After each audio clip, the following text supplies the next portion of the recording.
Welcome to the Depth Dive. Today, we're heading way up north. We're going to explore the story of a dinosaur you might not know, Alaskacephale. That's right. Alaskacephale, it's really quite intriguing. Tells us a lot about a time and place for dinosaurs we don't often think about. Right. Our main source here is a scientific overview, basically detailing its discovery, how it fits in, classification-wise, and the environment it lived in, which was, well, surprising. So our mission for this deep dive is to kind of figure out what makes Alaskacephale special. What can this specific dinosaur living way up in the Arctic tell us about the late Cretaceous, forget steamy jungles, right? We're talking ancient Alaska. Exactly. And it's a bit of a challenge, paleontologically speaking, Yeah. because what we know about Alaskacephale, it comes from just one single fossil discovery. Only one. Seriously. That makes it even more It mysterious. really does. It highlights the challenges scientists face. Hmm. But the amazing thing is, even from just one piece of bone, we can actually piece together some pretty remarkable insights. Prepare for a few aha moments, I think, as we unpack this. All right, let's unpack it then. Where did our understanding of Alaskacephale even begin? It all started back in 1999. There was a University of Alaska expedition, Okay. and that's when this single, really crucial bone was found, a squamosal. Right, the squamosal. Now, for those of us like me who aren't maybe up on our dinosaur anatomy, what exactly is the squamosal? Good question. Think of it as a key part of the skull. It's located right at the back corner of the head, basically. Okay. And this particular one, found in the bluffs along the Colville River. That's in North Slope, Burrow, Alaska. Pretty remote spot. Definitely sounds it. Not your usual dinosaur dig site image. And what about the rock layer, where it was found? That must tell us something about its age. Absolutely. It came from the Prince Creek Formation. Geologically speaking, that puts it in the Lake Companion age. So roughly 72 to 71 million years ago. Wow. So yeah, this dinosaur lived right near the end of the age of dinosaurs. 70 million years. Imagine that little piece of skull just sitting there. So what happened after they found it? Well, the fossil ended up at the University of Alaska Museum. And then, in 2005, Roland Gangloff and his colleagues, they published the first detailed description. Okay. Their initial thought was that it belonged to a Pachycephalosaurian. Patchy what now? Say that again? Hey, Pachycephalosaurian. It's a subgroup within the bigger family of dome-headed dinosaurs, the Pachycephalosaurs. Pachycephalosauria. Ah, right. The dome heads, famous for those thick skulls. Exactly. So Gangloff and his team suggested this new find might be closely related to the most famous one of all, Pachycephalosaurus. Okay, that one I know. The one with the really impressive, like, bony battering ram on its head. But it wasn't officially named Alaskacephalo then. Not quite yet. Not quite yet, no. That happened in 2006. Paleontologist Robert Sullivan formally gave it the name Alaskacephale gangloffi. Alaskacephale gangloffi. Let's break that down. Alaskacephale seems pretty clear. Alaska plus Cephala, Greek for head, Yes, and gangloffi. Who is that honoring? That's in honor of Roland Gangloff, Where? recognizing his initial work describing the specimen. So, yeah, literally, Gangloff's head from Alaska. Nice tribute. Okay, so we know where it was found, who named it, but back to what it was, a Pachycephalosaur. Where does that put it in the grand scheme of things? Dinosaur evolution, I mean. Right. So, Alaskacephale belongs to the order Ornithischia. Those are the so-called bird-hipped dinosaurs. Though, interestingly, birds actually evolved from the other group, the lizard-hipped ones. Always a confusing point. It is, but within Ornithischia, it's in the suborder Pachycephalosauria. So yes, one of those dome-headed herbivores. Think of the huge dinosaur family tree. It's on a branch known for developing these really distinct bony skull features. A dome-headed plant eater living way, way up north. Okay, and where does it fit exactly on that family tree? Well, it sits firmly within Dinosauria, obviously, then Ornithischia, then Pachycephalosauria. Now, figuring out the precise relationships, scientists use phylogenetic analysis. Right, comparing features to build the tree. Exactly, looking at shared characteristics.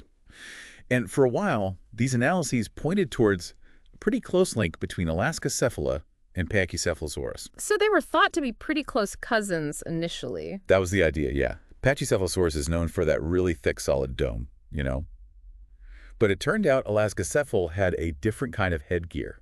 Oh, how so? Instead of that smooth, rounded dome, it had two distinct rows of bony nodules running along the back of its skull on that squamosal bone, the one they found. Ah, okay. And these nodules, they had sort of polygonal bases and little grooves between them, different from Pachycephalosaurus. So not smooth, more like bumpy rows, like a built-in crown almost. That's a great way to think about it. Yeah. And these skull differences are really key for saying, yes, this is a separate genus. And what's interesting is that more recent research, it's giving us an even clearer picture. Okay, what's the latest thinking? A study from 2023 used cladistic analysis, another way to classify based on shared inherited traits. And this analysis actually placed Alaskacephale as a sister taxon to another Pachycephalosaur called Goyacephale. Sister taxon, meaning? Think of it like siblings on the family tree. They share a recent common ancestor, but they're distinct branches. So this study suggests Alaskacephale and Goyacephale are really closely related. Interesting. Yeah, and the study also found that those two formed a group, a clade, with another one called Homalocephale. And importantly, this whole group was separate from the clade that includes Pachycephalosaurus and Spherophilus. Okay. So maybe not as close to Pachycephalosaurus as first thought. The tree's getting redrawn a bit. Exactly. Science marches on. And if you zoom out to the bigger picture, the current idea is that Pachycephalosaurus probably originated over in Asia, then they migrated to North America and diversified. Right. And generally speaking, the North American ones, like Alaskacephale, are considered more evolutionarily advanced, more derived than their Asian relatives. The Pachycephalosaurini are thought to be the most advanced group here in North America. And just to zoom out one more level, where do Pachycephalosaurs sit in the whole dinosaur world? They belong to a larger group called Marginocephalia, literally margin-headed. Okay. And this group also includes the ceratopsians, the horned dinosaurs like Triceratops, and importantly for our story, Pachyrhinosaurus, which actually lived alongside Alaskacephale up there in Alaska. Ah, neighbors. Okay, so we've got a good sense of its place in the family tree, but what did this thing actually look like? We're still just talking about that one skull fragment Right. here. The holotype, that single original specimen, is our main clue. But we can make some pretty informed guesses, some inferences, by looking at the size of that squamosal bone. Right. And by comparing it to other, more complete Pachycephalosaur skeletons we have. Things like Stegosaurus, Homalocephale, Prenocephale. And what does that comparison tell us, size-wise? Well, the size of the Alaskacephale squamosal suggests it was relatively small for a Pachycephalosaur. Estimates put it at maybe half the size of a big Pachycephalosaurus wyomingensis. Half the size, okay. Yeah, maybe 3/4 the size of Prenocephale. And similar in size to dinosaurs like Spherophilus and Foramincephale. Foramincephale was about, say, 1.5 meters long, maybe 10 kilograms. So Alaskacephale was probably one of the smaller members of the dome-headed club then. Seems likely, yeah. One of the smaller ones. A smaller dome head in the Arctic. Interesting. What about the rest of its body? What can we guess?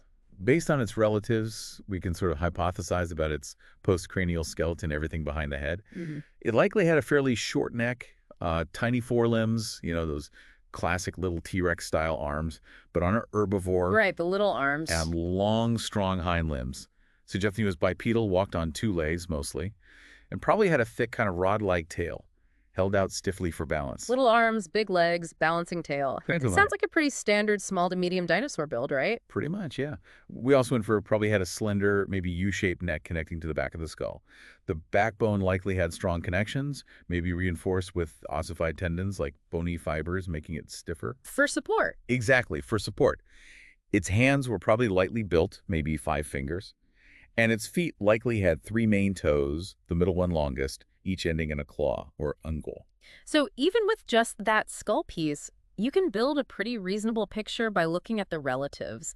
Okay, but let's really zone in on that unique squamosal bone itself. Right. What makes it so important, so distinctive? Well, first off, being the only fossil we have, it's incredibly valuable, right? Absolutely. This particular fragment, it includes that nearly complete left squamosal, like we said, Yeah. but also a good chunk of the left posterior supraorbital. That's the bone just above the eye socket at the back.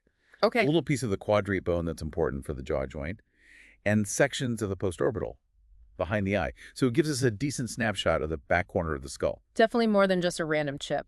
And the real standout feature you said are those 2 rows of bony nodes? Absolutely. That's the defining characteristic. These 2 rows, 12 bony nodes in each row, running along the squamosal. And like we mentioned, they have that distinct polygonal base, clear grooves separating them. Very different from the more rounded, sometimes fused knobs you see on Pachycephalosaurus. 12 on one side. Wow. That sounds pretty prominent. Do we think there were 12 on the other side too? Given the symmetry you usually see in skulls, yeah, it's highly probable.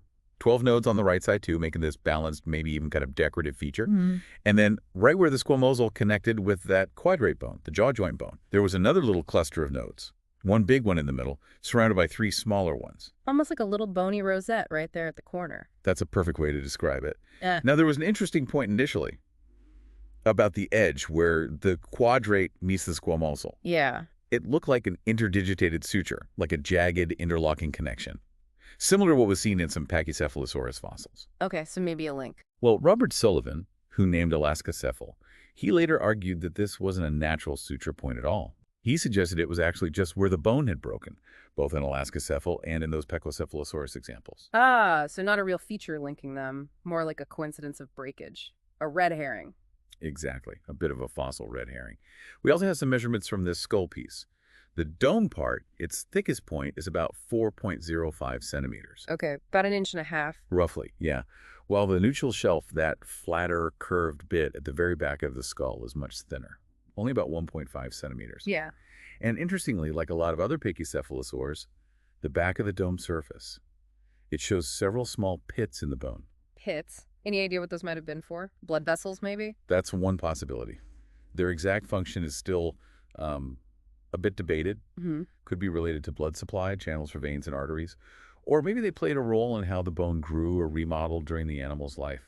Still a bit of a mystery. Okay, so we have this picture. Relatively small, dome-headed dinosaur, unique bony crown on the back of its skull. But what was life actually like for Alaskacephale?